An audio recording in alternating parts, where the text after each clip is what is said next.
નમસ્કાર, અમારી news channel news for કાઠિયાવાડને લાઈક કરો, શેર કરો અને સબસ્ક્રાઇબ કરો. News for Kathiawad. નમસ્કાર. સુરેન્દ્રનગર શિવ મલ્ટીપ્લેક્સ થિયેટર માંગ ઓલ ધ બેસ્ટ પંડ્યાની સ્ટારકાસ્ટની હાજરીમાં ઓલ ધ બેસ્ટ પંડ્યા કરાઈ રિલીઝ.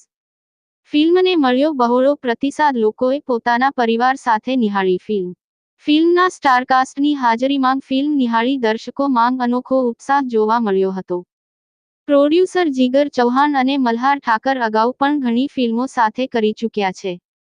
એકંદરે આ ફિલ્મ કૌટુંબિક ડ્રામા પર આધારિત હોય. ખાસ કરીને આ ફિલ્મ માંગ મધ્યમ વર્ગના ભારતીય પરિવારની બદલાતી પરિસ્થિતિ પર પ્રકાશ પાડવામાં આવ્યો છે. સાથે જ પોતાના ફેમિલીની વેલ્યુ કેવી રીતે કરવી તેમજ પરિવારને આપણી જરૂર પડે ત્યારે કઈ રીતે તેમની સાથે અડગ રહેવું તેનો મેસેજ આ ફિલ્મ દ્વારા આપવામાં આવ્યો છે. દરમિયાન પ્રોડ્યુસર અને ફિલ્મ માંગ અક્ષય પંડ્યાનું પાત્ર ભજવનાર ગુજરાતી ફિલ્મોના અભિનેતા મલ્હાર ઠાકર દ્વારા જણાવવામાં આવ્યું હતું. રિપોર્ટર વિશાલ પરમાર, સુરેન્દ્રનગર. નમસ્તે, હું મલ્હાર ઠાકર. આજે હું સુરેન્દ્રનગરમાં છું અને અમારી Gujarati film all the best પંડ્યાના 5 શો હાઉસફુલ છે, તો લોકોને મળવા આવ્યા હતા. આ ગુજરાતી ફિલ્મ તમારા લોકો સુધી પહોંચવી જોઈએ. વિથ ફેમિલી તમે એન્જોય કરી શકો એવી મસ્ત મજાની ગુજરાતી ફિલ્મ છે.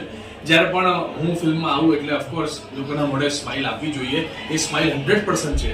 લોકોને મજા આવે એવી કોમેડી પણ છે અને સાથે આ કોર્ટરૂમની ધમાલ પણ છે અને પોતાના ફેમિલીની વેલ્યુઝ આપતી આ સુંદર મજાની Gujarati film all the best Pandya તમારા નજીકના અને દૂરના સિનેમાગૃહમાં ઓલરેડી રિલીઝ થઈ ગઈ છે.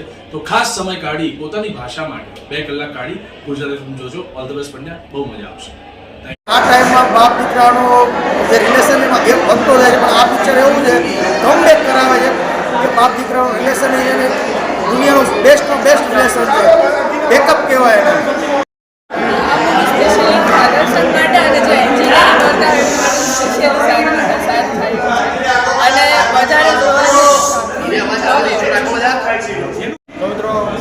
નગરનું જે મૂવી આવેલું છે ઓલ ધ બેસ્ટ પંડ્યા, પહેલા પ્રમાણે જોયું છે, બહુ જ મજા આવી ગઈ છે. એકદમ જોરદાર.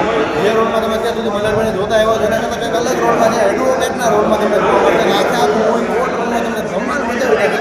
તો જોવાનું ના ભૂલતા. All the best Pandya.